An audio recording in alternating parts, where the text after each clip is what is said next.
So now the question number 13. In the question number 13, they're talking about a game which is curling. Okay, that means the stone A comes, it hits the stone B, and the stone B moves to the target. Okay, so initially the stone B is stationary. Stone A is the one which is coming towards the target. This is the whole game. So I hope this description is clear. Now they're talking about during a collision. Okay, during the collision, we're talking about a collision. There is a resultant force. There is a resultant force on stone A and resultant force on stone B in the opposite direction. These forces have the same magnitude and act for the same time. Explain how the Newton's second law predicts the momentum is conserved. Now they're talking about how to predict the momentum is conserved by the Newton's second law. Okay, by the Newton's second law, what we can go for that is, we know change in momentum, because there was a key question, F equals ma. How does the ma comes? It's F equals m. A is gonna be v minus u divided by t. We remove the brackets, mv minus mu divided by t. So this whole thing is going to be change in momentum. So if we get F equals change in momentum divided by t. So this is how we get that. So here we can write, according to the Newton's second law, change in momentum equals to force times t. Since they have the same force with the, it's in opposite direction, but the magnitude wise they are same and they act for the same time, the change in momentum of A and B are same size. Okay, so we can write like that. So this is the Newton's second law helping supportive path for this.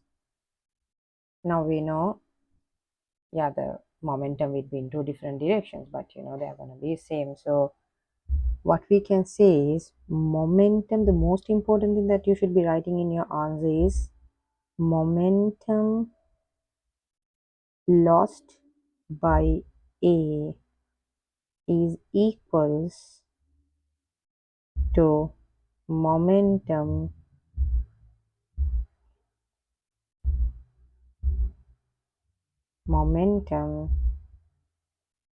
gain by B. That is the most important thing to write in this question. So we know the momentum lost by A is equal to the momentum gained by B. So now, because you can write according to the Newton's third law, I'm like, whenever we need a law we have to use it, the forces are equal and opposite. Equal and opposite. So what we can say now is, and they both, they act on the same objects. Now what we can say is, okay, the momentum lost and this thing is gain. So if you take this as a one system, if we consider as the total system, in the system momentum is conserved. This is what we can say. Okay, that is far, like, that will ideally give us all the marks required here. So the highlighting in every time in the explanative questions, the most highlighting part is the one which is important. This is a important section. This is an important section, and you also writing the momentum lost by this is also important, and you can writing this is also important. Okay, so that's the end of the question number 13. Thank you. A part. Okay, now let's go to the B part of it. B part concerned with the calculation. So let's see how to do the calculation. Now they're talking about before the collision and after the collision. Okay, let's get our information somewhere noted so that it will be clear. This is A, had a kinetic energy of 3.8 joule while this was stationary. Here the velocity was 0. This is before the collision. Let's do after the collision. The B moved with a velocity of 0.45. The stone will slide past the target if the momentum of A after the collision is greater than this. Okay. They're talking about, okay, what is the speed and which we don't know. Let's think about that is A. So I'm gonna mark the A in a different color to make it easy for the eyes. Okay, there are a lot of information. Now let's come back here. So let me see whether the mass is given. Yeah, of course, the masses are given on here. Because when it is the kinetic energy, I was expecting it to give the velocity. Okay. Now let's find, because this is about momentum, so we need to know the velocity. Let's get the velocity of A,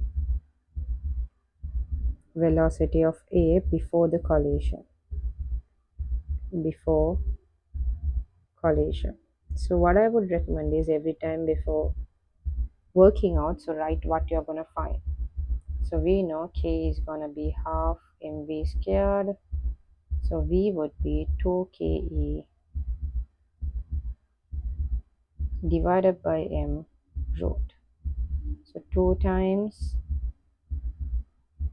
3.8 joule divided by 18 kilograms and wrote it. So whenever you get that, you will get as your answer 0.65 ms minus 1. So that is our velocity before the collision. Okay, now let's see. Now we have kind of a lot of information here. Also we know which is 0.65. So with the information that we have in the before scenario, we can get the momentum before the collision. So this is our first step. Our second step is we're gonna get momentum before collision. I'm gonna get it for like the full system. So the momentum would be mass into velocity. So 18 kilograms into 0.65 ms minus 1 plus 17 kilograms into 0. So what would be my answer is it's going to be 11.7 kg ms minus 1. So this is our momentum before the collision. So according to the conservation of law, it should be the same to the after collision as well. Okay.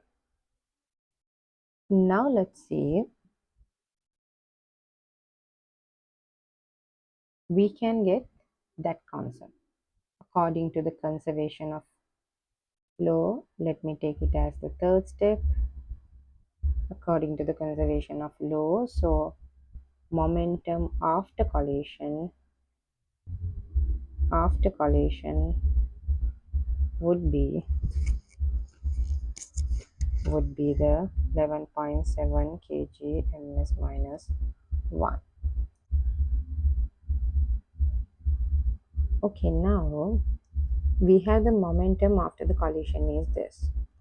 Now they are saying if the momentum of this object, if the momentum of this object, the stone will slide to the target if it has a collision after greater than this thing.